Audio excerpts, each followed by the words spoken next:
red thing. The blowtorch, bud, the blowtorch. Oh, remember that day? Can you get my water, please? Remember that guy came in and there was a big tire thing, that brown thing we pulled? What happened now? Remember that brown, big, long stick we just pulled over by the like food service truck? No. Those big, long, brown ones? The metal sticks? Yeah. Remember when they had this wheel between them? We had a wheel one? Remember that guy bought it? Did Charlie use that blowtorch? Oh yeah, that's what Charlie used. He used a cutting torch, bud. That's called a cutting torch. I thought he used the welder. No, that's actually a welder too. You can actually weld with that. But that's called settling welding. We're not doing that today. You can't get blamed from that? No. Can you go ahead and give me my water? But you only can get blamed for them big welders? Yeah, there you go. Why can you use that as a welder too then? You can use it as a welder, but not the type of welding we do, sir.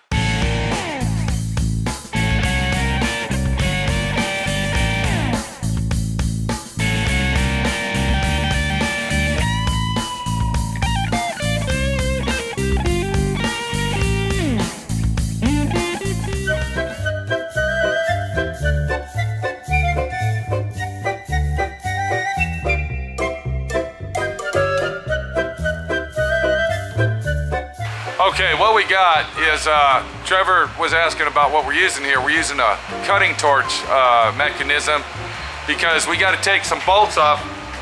Thank you. Okay, what we got to do is we got to get the bolts off our parts car to compensate for the bolts that were lost for our bumper because the owner wants the original bolts put back on the bumper. So what we're doing is we're actually taking the bolts off. So let's go out there, we'll see what's going on in 110-degree weather in the state of Texas at 9 o'clock in the morning.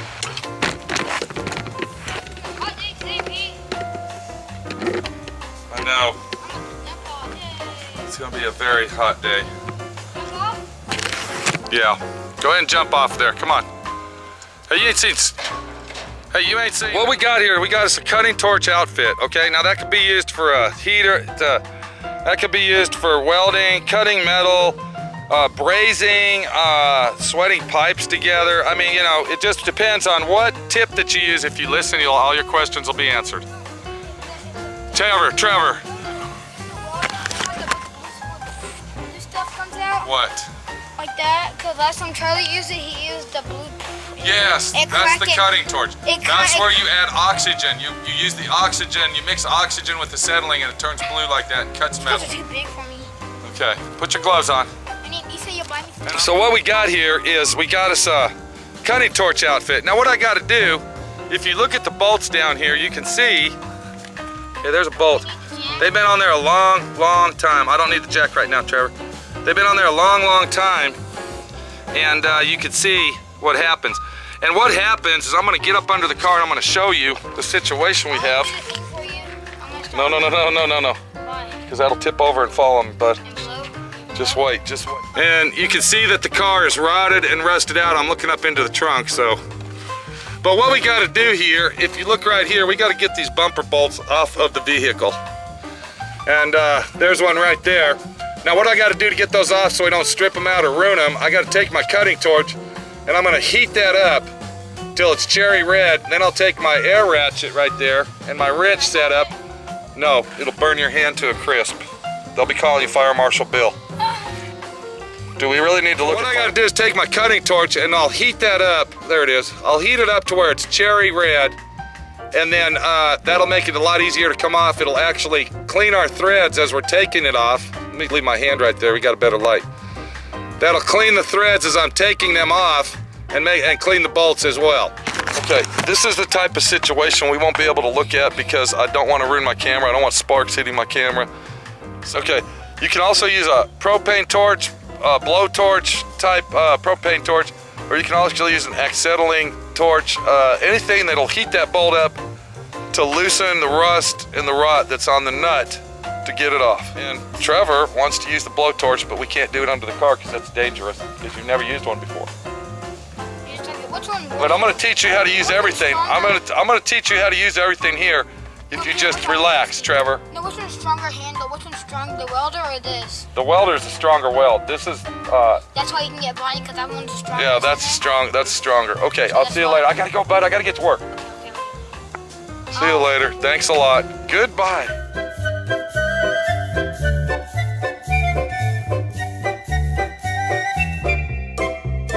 Recap our story. What I did is I took the old bolts out because the owner wants to use as many old bolts that he possible. And I noticed that it was basically some of these bolts that you buy have the washers that are pressed on there. This was not one of them. Now, these are called bolt keepers right here. And what those do, look real close there, what those do, they got teeth on them, and you put the bolt through the hole, and then you slide that on there, and that way that your bolt stays in place where you don't have to hold it. And a lot of cars have those on there for that reason, because when you put the bumper on there, you don't have to reach up in there and you have to hold the bolt. So what I did, I went and bought some brand new factory style bolts and nuts, and I put brand new keepers on the bolts, see? So now the bolts are in there permanent. Now that doesn't hold them where they don't turn. The bolt still turns when you put it on, but it holds the bolt in there so you can put the bumper on. And I went and bought some grade A. So, what I gotta do by myself, because let me explain something to everybody.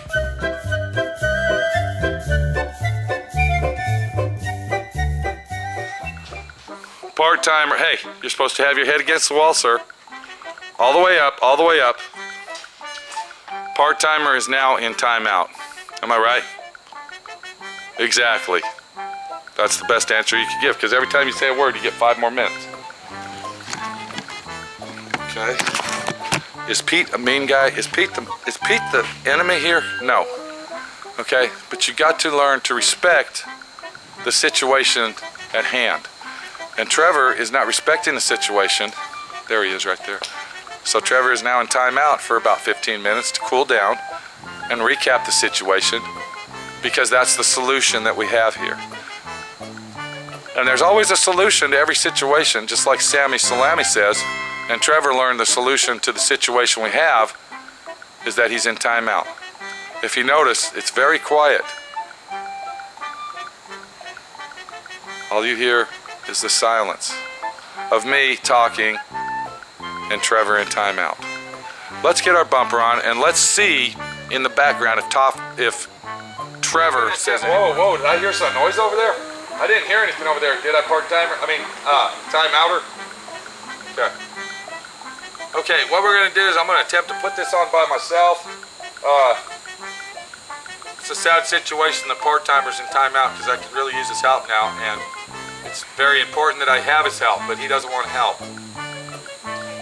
Hold on, did I hear a word? Did he say something? That's 5 more minutes. Do you see? The situation, the only situation that'll get a solution is that you gotta stick with the solution that you give to the situation. And the situation is, Trevor's in timeout. I need his help, I need it pronto. I bought brand new gloves for part-timer. He's got brand new gloves, but he can't help me. He can't help me because he's in timeout. So I'm gonna go ahead and do this by myself while part-timer sits over there in timeout. Can we see part-timer in the picture? No. Hey, part-timer, can you scoot your chair over just a little bit? This way, toward me. A little more, a little more. Whoa, easy, bud. Scoot it on in toward the wall there. Thank you. Now, let's see, there he is. Okay, we're gonna see if part-timer can keep his mouth closed for a few minutes. So my friend Pete can go ahead and put the bumper on the car and get it done. And then if that's possible, part-timer will be out of timeout.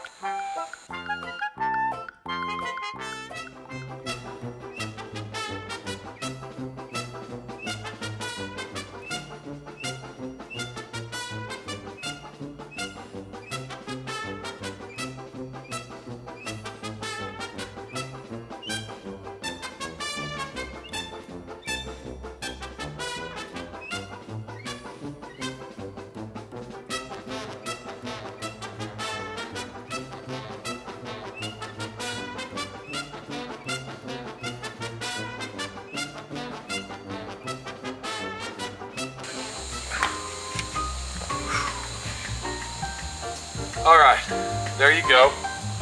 I got the bumper basically installed on the car. I did it by myself. I didn't need part-timer's help. I could have used his help, but part-timer is in timeout. Okay. see the situation we have. Now, putting a bumper like that on by yourself, I would not recommend it, okay? I would not recommend doing that. It actually takes 2 people. And another thing is you want to put tape around your bumper edges. Okay, 2-inch tape, due to the fact that you don't want to scratch your paint, because if you chip your paint, then you got to touch it up, and it usually looks like shit doing it. If you look in the corners of our car over here, I don't know if you can see that good enough, but in the corners we got a piece of very thick rubber that's almost 3/8 thick of rubber in between the body and the bumper. That's a factory original piece that goes on the car, and that's basically what it looks like. So our Dodge is looking good, it's looking great, and part-timer, he's still got a few minutes left to go on his timeout, but he'll be all right. Am I right? Okay, don't talk to the hand, he says. Don't talk to the hand. We'll see you later. This is Pete. This has been an all-day venture on our bumper. That's what it takes. We've actually literally been working, believe it or not, on this bumper for almost 4.5 to 5 hours, off and on. Chasing parts down, going out. Hello? Hello? I thought I heard a noise over there. Chasing parts, taking the old bumper bolts off, taking the old bumper off, chasing the brackets down, getting everything ready to put it on. It's been approximately a 5.5 hour job. It's looking good, I like it, and it's getting there. So this is Pete, that's a part-timer, he'll be all right. He's a big boy. He's in timeout. See you later. Romper room in process. Is that what I'm supposed to say? Is it in process or is it in recess? Is this recess or is this process? Anyway, it's romper room all over. There you go. Take it easy. Goodbye. And don't be like part-timer. Or be like part-timer. Because the solution will take care of the problem. Am I right, part-timer? Hello? Part-timer. Can you hear me, sir? All right. I gotta go. Bye.